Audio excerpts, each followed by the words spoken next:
Let me ask you something. Right now, sitting where you are, do you truly believe that life is happening to you?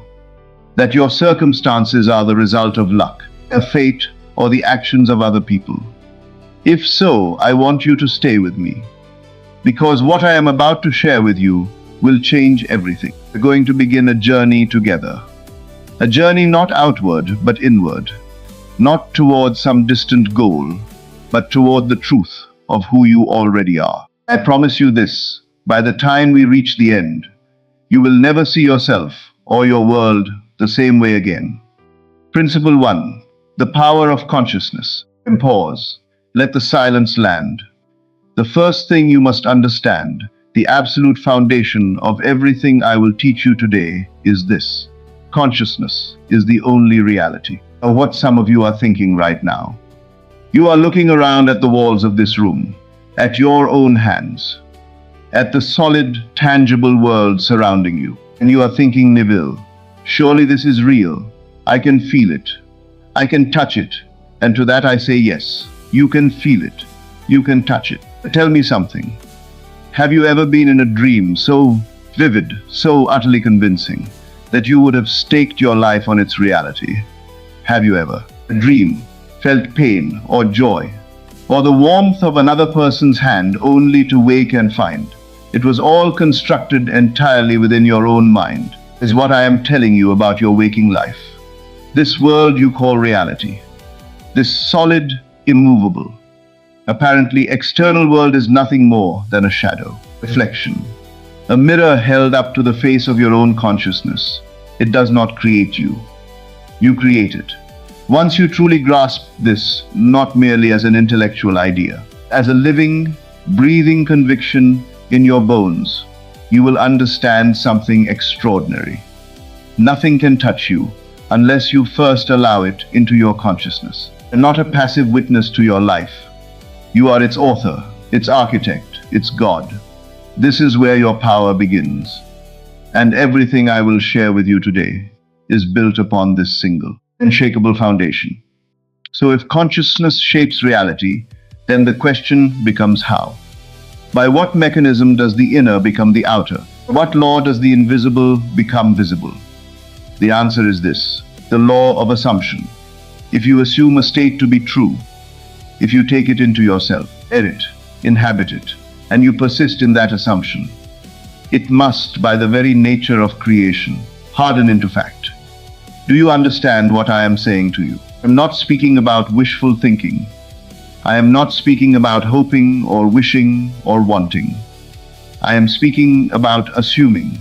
There is a world of difference. When you assume something, you do not long for it from a distance. You step inside it. You live from it. You breathe from within it, as though it were already, irrevocably, yours. And here is where I must warn you. Because this law, like all great laws, does not discriminate. It does not reward the deserving and punish the wicked. It simply reflects. Whatever you assume, with persistence and feeling, the universe will organize itself to confirm. This is why so many people find themselves trapped, not by circumstance, not by others, but by their own unexamined assumptions.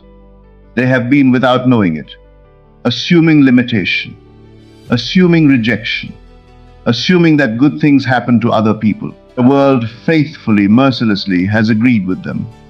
But now that you understand this law, you have a choice. You can consciously, deliberately choose what you assume. You can assume success.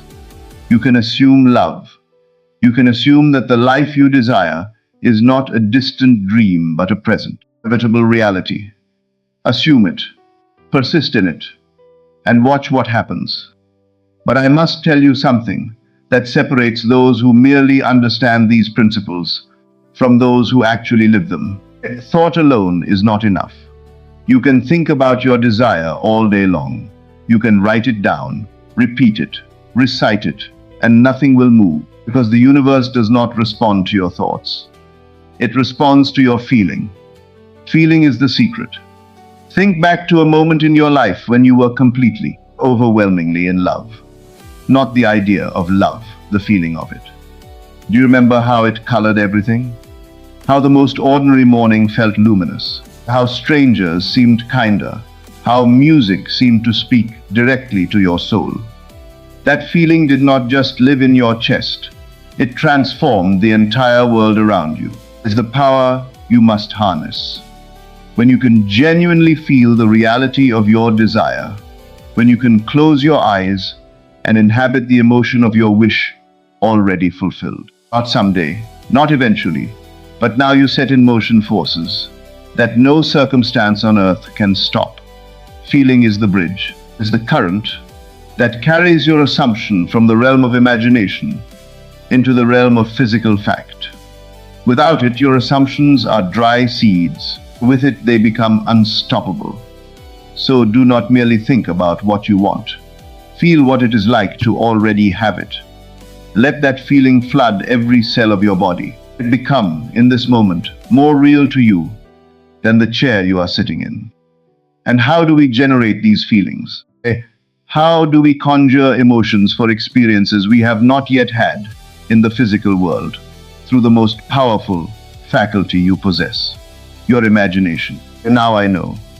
The world has taught you to distrust your imagination, to treat it as something childish, something to be grown out of. You have been told to deal with reality, to be practical, to accept things as they are. I am here to tell you that everything the world has told you about imagination is wrong. Einstein himself said it. Imagination is more important than knowledge. And Einstein was not a man who spoke carelessly. Your imagination is not a toy. It is not an escape. It is the very workshop of God, and you are its craftsman. Every building that stands on this earth was first a building in someone's imagination. Every invention, every work of art, every life transformed it, began in that invisible interior space where you are free to be anything, do anything, anything.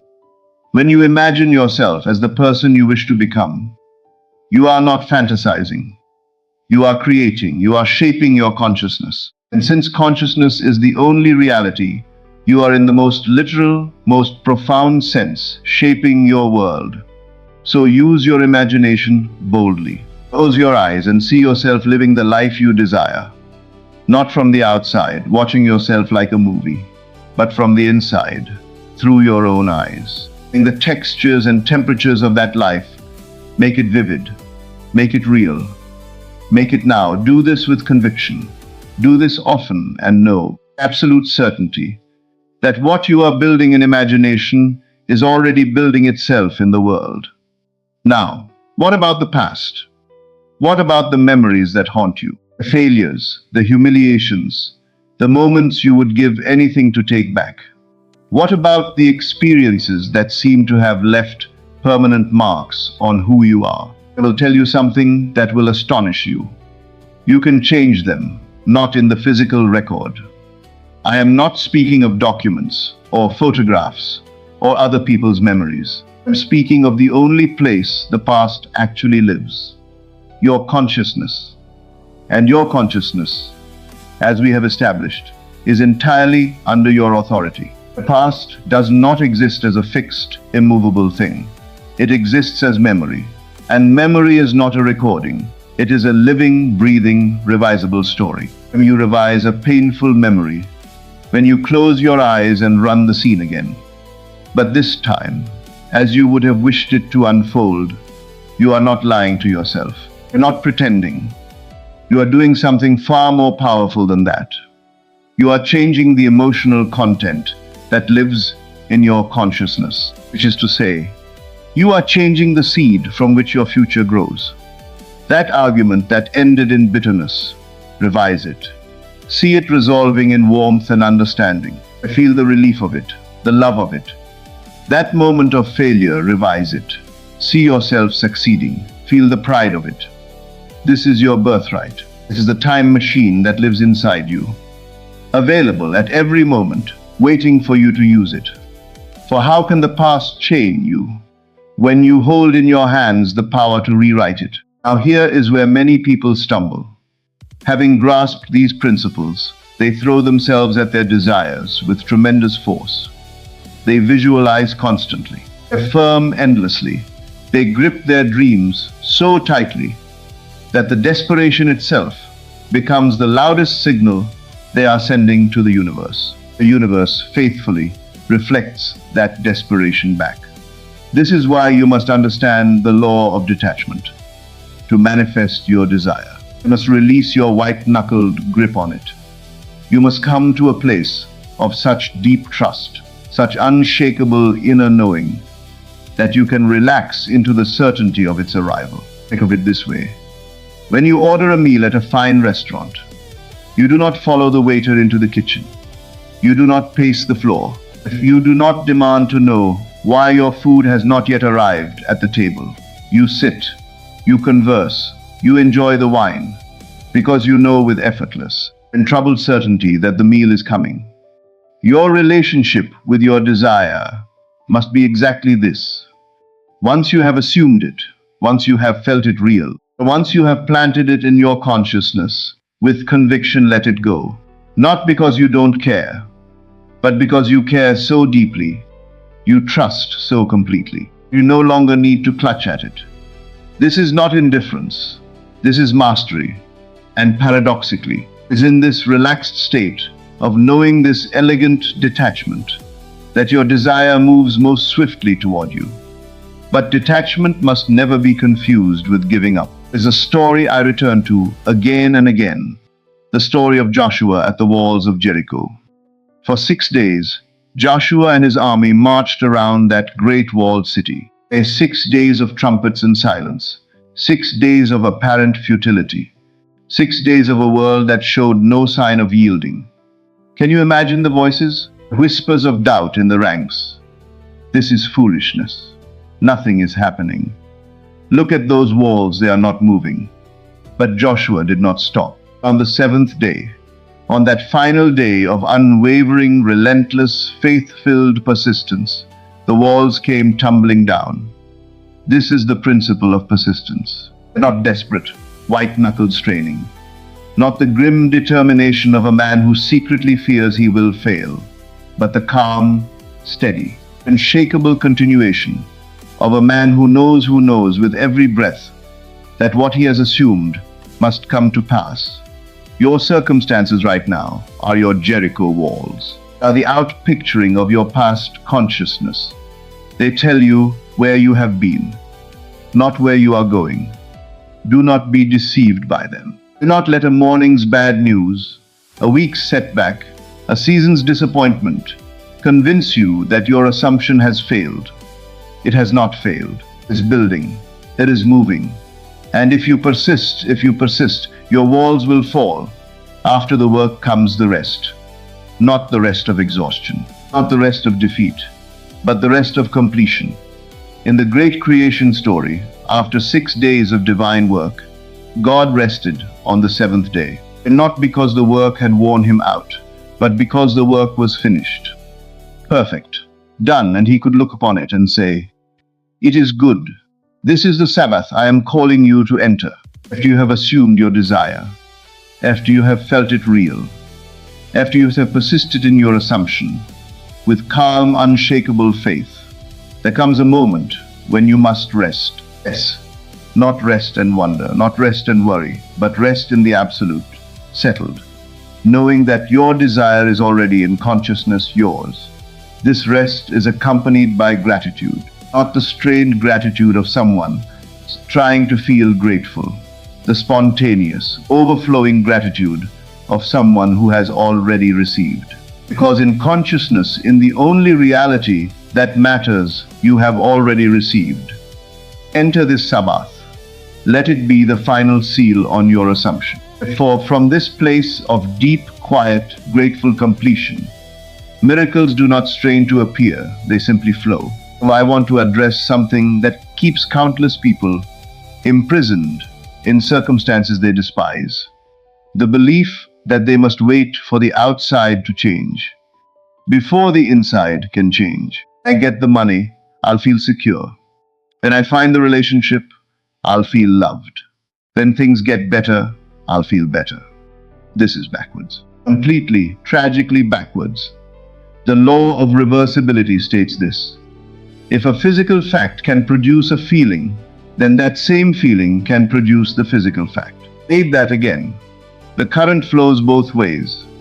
Yes, wealth can produce the feeling of abundance, but the feeling of abundance, genuinely assumed and sustained, can produce wealth. Yes, a loving relationship can produce the feeling of being loved, but the feeling of being loved, inhabited fully and faithfully, can produce the relationship.